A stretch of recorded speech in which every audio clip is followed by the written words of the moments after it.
Fratelli e sorelle, buongiorno. Frères et sœurs, bonjour. Catéchèse de la lettre aux Galates, la loi de Moïse. Perché la legge? Pourquoi la foi? C'est la question qu'à la suite de saint Paul, nous voulons explorer aujourd'hui, afin de reconnaître la nouveauté de la vie chrétienne animée par l'Esprit Saint. Mais s'il y a le Saint-Esprit, s'il y a Jésus qui nous a rachetés, pourquoi la loi? Nous devons y réfléchir aujourd'hui. L'apôtre écrit: « Si vous vous laissez conduire par l'Esprit, vous n'êtes plus sous la loi. »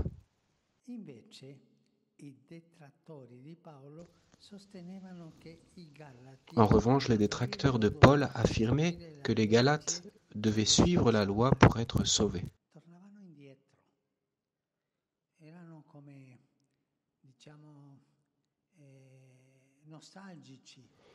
Ils allaient à reculons. Ils étaient nostalgiques d'autres temps, des temps d'avant Jésus-Christ. L'apôtre n'est pas du tout d'accord. Ce n'est pas en ces termes qu'il s'était entendu avec les autres apôtres à Jérusalem. Il se souvient bien des paroles de Pierre qui disait: « Pourquoi tentez-vous Dieu en imposant sur les épaules des disciples un joug que ni nos pères ni nous n'avons pu porter ?»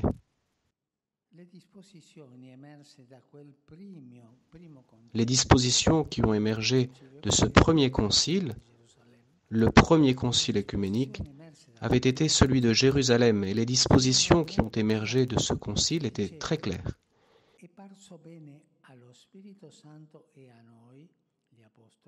Il a semblé bon à l'Esprit Saint et à nous de ne pas vous imposer d'autres obligations que ces choses nécessaires. S'abstenir des viandes offertes aux idoles, du sang, des animaux étranglés et des unions illégitimes.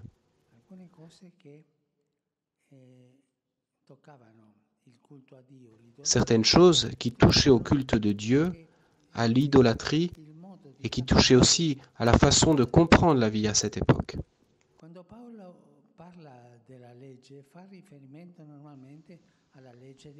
Lorsque Paul parle de la loi, il fait normalement référence à la loi mosaïque, à la loi de Moïse, les 10 commandements. Elle était liée à l'alliance que Dieu avait établie avec son peuple, une manière de préparer cette alliance.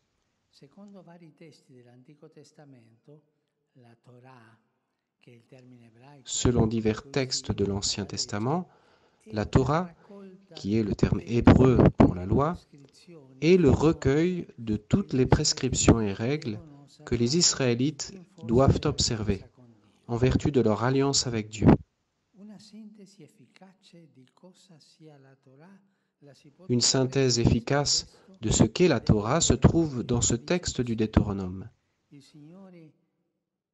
Le Seigneur se réjouira à ton sujet et te rendra heureux, comme il s'est réjoui à l'égard de tes pères, lorsque tu obéiras à la loi du Seigneur ton Dieu, en observant ses commandements et ses décrets, écrits dans ce texte de la loi, et lorsque tu te tourneras vers le Seigneur ton Dieu de tout ton cœur et de toute ton âme.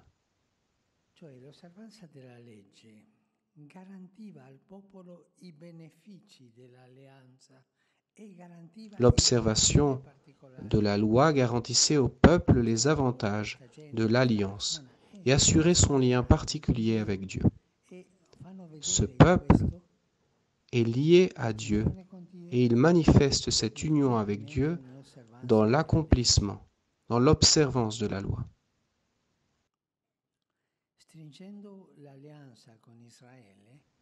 En concluant l'alliance avec Israël, Dieu leur a offert la Torah, la loi,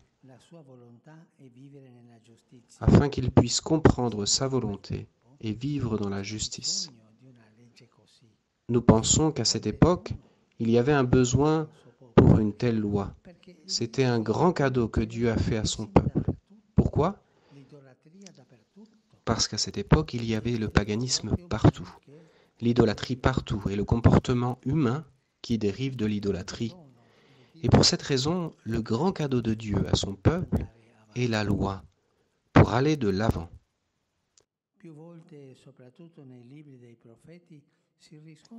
À plusieurs reprises, notamment dans les livres des prophètes, on constate que la non-observation des préceptes de la loi constituait une véritable trahison de l'alliance, provoquant la réaction de la colère de Dieu.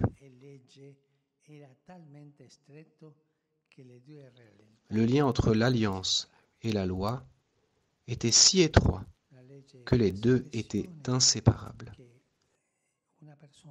La loi est l'expression qu'une personne, un peuple, est en alliance avec Dieu.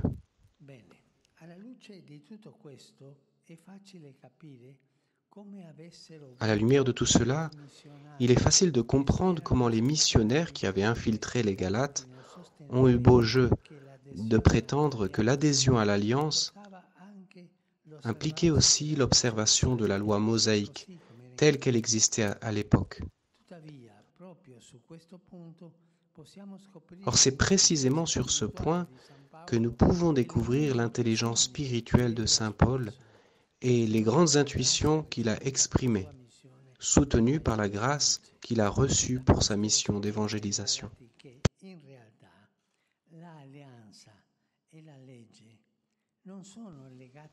L'apôtre explique aux Galates qu'en réalité, l'alliance avec Dieu et la loi mosaïque ne sont pas indissolublement liées. Le premier élément sur lequel il s'appuie est que l'alliance établie par Dieu avec Abraham était fondée sur la foi en l'accomplissement de la promesse et non sur l'observance de la loi qui n'existait pas encore. Abraham a commencé à marcher des siècles avant la loi.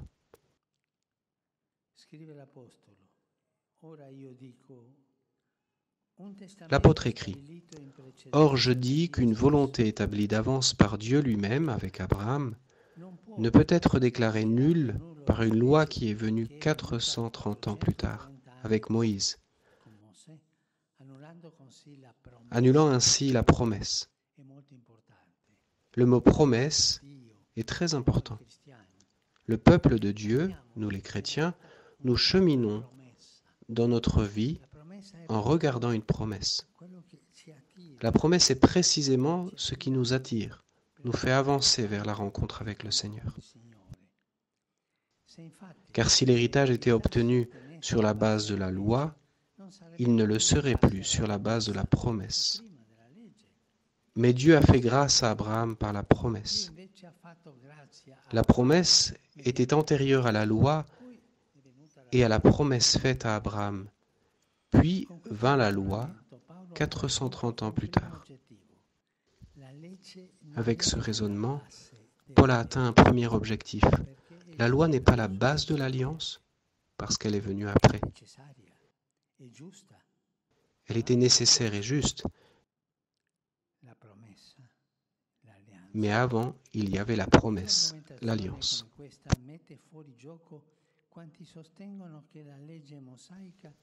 Un tel argument met hors jeu ceux qui prétendent que la loi mosaïque est une partie constitutive de l'alliance.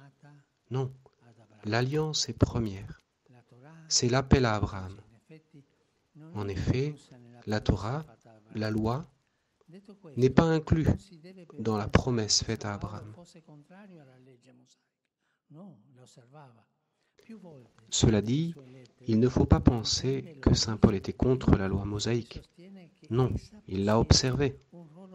À plusieurs reprises dans ses lettres, il défend son origine divine et soutient qu'elle a un rôle très précis dans l'histoire du salut. Cependant, la loi ne donne pas la vie, elle n'offre pas l'accomplissement de la promesse, car elle n'est pas en mesure de l'accomplir. La loi est un chemin qui vous fait avancer vers la rencontre.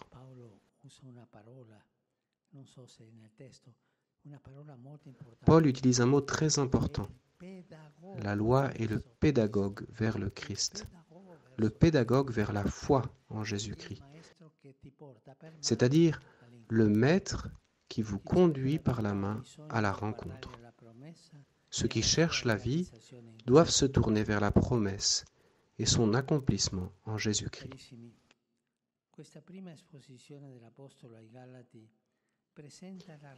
Chers amis, cette première exposition de l'apôtre aux Galates présente la nouveauté radicale de la vie chrétienne. Tous ceux qui ont la foi en Jésus-Christ sont appelés à vivre dans l'Esprit Saint, qui les libère de la loi et en même temps l'accomplit selon le commandement de l'amour. C'est très important. La loi nous conduit à Jésus. Mais certains d'entre vous me diront peut-être, « Mais mon Père, cela signifie donc que si je prie le credo, je ne dois pas respecter les commandements ?» Non.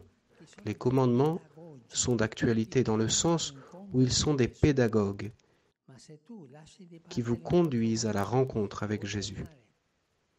Mais si vous laissez de côté la rencontre avec Jésus et que vous voulez revenir à donner plus d'importance aux commandements, ce n'est pas bon. Et c'était précisément le problème de ces missionnaires fondamentalistes qui se sont mêlés aux Galates pour les désorienter. Que le Seigneur vous aide à marcher sur le chemin des commandements, mais en regardant l'amour du Christ, vers la rencontre avec le Christ, sachant que la rencontre avec Jésus est plus importante que tous les commandements.